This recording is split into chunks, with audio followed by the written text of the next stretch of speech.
In the UK, there's a rapper who once built a drug empire worth over £1 million a month. His name is C Montana. He rapped about it, he boasted about it, he put it in his videos, and then, when the police came knocking, he spent £700,000 trying to make the case disappear.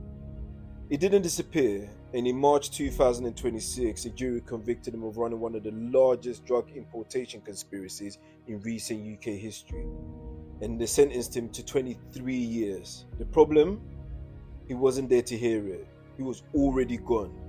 Today on Coin and Context, we follow the money, the music, the mistakes, and the manhunt. Because this story just isn't just about drugs. It's about what happens when you build an empire and forget that empires always fall. Before we talk about the drugs and the courtrooms, we need to understand who C. Montana actually is. His real name is Alton Lewis Turner, 35 years old, London born, and from a young age, the streets and the music were inseparable part of the same world. In the era when UK street rap was exploding, when Link Up TV was the platform that separated the real runs from the wannabes, C Montana put himself on the map. He dropped a track called Drug Dealer, featuring AM. Through Link Up TV, he nearly hit 2 million views. I mean, he wasn't a gimmick act.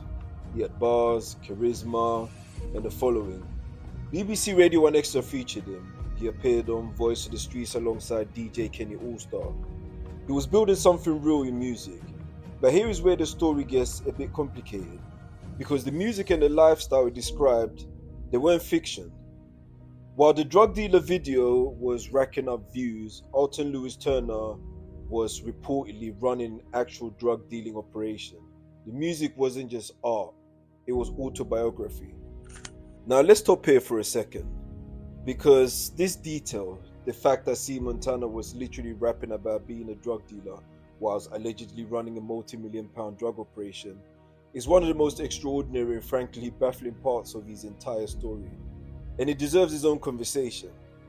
In UK rap, talking about streetwise life is not unusual. It's a genre built on lived experience, grime, drill trap. The music has always reflected the reality of the streets it comes from. Artists describe violence, poverty, drug culture because it's the world that they grew up in. And there is a line, always a fine line, between documenting a world and advertising your current operations to the public. C. Montana, however, crossed the line in the most direct way possible. The track is literally called Drug Dealer. He's not speaking in metaphors. He's not using coded language. He's putting in the title, in the video, on Link Up TV with nearly 2 million views, whilst according to prosecutors running an actual drug operation worth over millions of pounds a month. Think about the logic of that for a moment. You're under investigation by the National Crime Agency. You're using encrypted phones to run a distribution network across the country. You are, by the prosecution's case, one of the most significant drug importers the UK has ever seen. And you're also uploading music videos where the title of the song is your job description. This is not unusual in the history of organized crime and entertainment. Al Capone loved the spotlight. Pablo Escobar funded football clubs. El Chapo gave interviews. There is something about extreme wealth and power that creates the hunger for public recognition, even when the recognition is the very thing that brings attention from the law enforcement. But C. Montana's version of this contradiction is particularly stark, because the music was not made after the empire, it was made during it. The two worlds were running simultaneously, and the question the jury did not have to answer, but we do, is this: did the music help the case against him? Prosecutors do not need to prove that the song was about real events, but when a man is charged with running a drug empire and there is public available footage of him performing a track called Drug Dealer to millions of viewers, it creates a context, it shapes the narrative, and in a jury trial, narratives matter. The lesson here is one that crosses the line between music, business, and self-preservation. In a world, legal or not, broadcasting your activities in detail to the widest possible audience is a liability. The streets have always known this. The music industry is slowly learning it, and the courts have noted it many times before. Rapping about trapping whilst actually trapping is not a flex, it's evidence. Let's talk about the scale of what prosecutors say C. Montana was running. Because when we say drug empire, we're not talking about a few bags on a corner. We're talking about a sophisticated, multi-layered importation and distribution network dealing in cocaine and heroin, turning over more than £1 million every single month. To put that into context, that is £12 million a year. That is more than the annual revenue of many legitimate small and medium-sized businesses in the UK. This was an operation, and like any operation of that scale, it had suppliers, buyers, and a communication system designed to keep it invisible. That system was EncroChat, and that is where C. Montana made his fatal error. EncroChat was a Dutch-based encrypted mobile phone service used by tens of thousands of suspected organized criminals across the whole of Europe. You paid for the modified handset, a subscription, and in return you got what you believed was total privacy. Messages that auto-deleted, no traceable identity, no way for police to read your conversations or your thoughts. In April 2020, French cyber police cracked it. They infiltrated EncroChat services and gained access to millions of messages sent between criminals across Europe. Suddenly, everything that had been said in private was in the hand of law enforcement. In the UK alone, it led to over 300 arrests. C. Montana was one of them. June and July 2020, the National Crime Agency begins acting on the EncroChat intelligence. C. Montana, operating under his rapper stage name on encrypted platforms, is identified as a key figure. He is arrested and charged with conspiracy to import and supply Class A drugs. Around the same time, his co-defendant, a man named Nakib Omar, is arrested in West London. Police find 38 kilograms and 10 kilograms of possession. Combined street value, several million pounds in a single seizure, in a single raid. This was not a small operation. C. Montana is remanded in custody. He spends 5 months on remand, and in his own words, a living hell. In December 2020, he successfully applied for bail. He's released, and that decision, that moment of freedom, is ultimately what gives him the opportunity to run. But that comes later. First, the fight. Between 2020 and 2024, C. Montana does something remarkable. He fights hard. He hires one of the best legal teams in the country. He challenges the admissibility of the EncroChat evidence. He challenges the process. He attempts to get the charges dropped on the legal technicality after technicality. £700,000, that is what he spent on his lawyers. He said that himself. In an interview that he spent the money because, and I quote, "You can't put a price on your life," and he is right. 23 years in prison is effectively a life sentence for a 35-year-old man.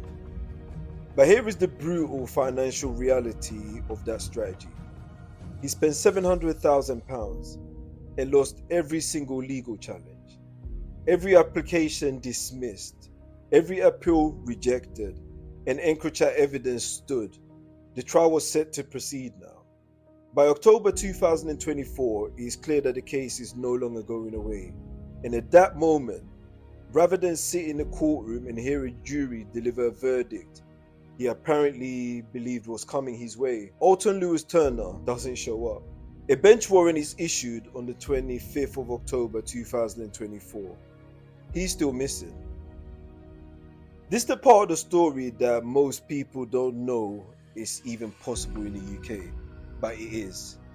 If a defendant absconds after a trial has started, or after having had adequate notice of the proceedings, the trial can still continue without them. And that is exactly what happened. In 2026, with C. Montana nowhere to be found, a jury heard the evidence. They hear about EncroChat messages. They hear about the co-defendant drug seizure. They hear about the scale of the operation. Nakib Omar, who pleaded guilty, had already been sentenced to 12 years. And then the jury delivered a verdict on C. Montana. Guilty. of conspiracy to import and supply Class A drugs. The jury hands down the sentence, 23 years in prison. The dock is empty. There is no one to hear it. 23 years in the UK. The prisoner typically serves half their sentence before being eligible for parole. That means Alton Lewis Turner, if caught today at 35, could be walking free at 56 or 57 years old at the earliest. If he's caught later, he serves what remains. So what does life on the run actually look like, and how long can someone realistically maintain it? Let's break this down, because running from a conviction is not free, it's not simple, and it's not sustainable. First, there's the financial reality. He spent £700,000 on legal fees.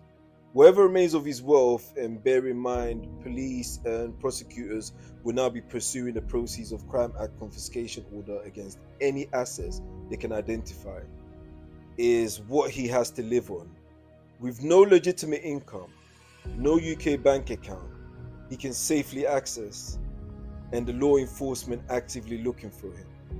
Europol, Interpol and the National Crime Agencies all maintain watch lists for convicted fugitives. The UK would have issued a European arrest warrant which covers 47 countries, and is likely pursuing extradition options beyond Europe as well. This means most of the world is legally obligated to hand him back. The places that don't extradite to the UK, they're limited. Countries like Russia, China, some parts of the Middle East and West Africa. But living as a fugitive in those places without local connections, without language, without a support network, it's not the lifestyle the music video suggested. And then there is the digital trail. Modern fugitives are caught by phones, by bank transactions, by border crossings, by social media, and by the people around them. The more people who know where you are, the closer the net gets. And if his drug empire relied on loyalty, loyalty has a price, and that price tends to drop when someone is offering reduced sentences in exchange for information.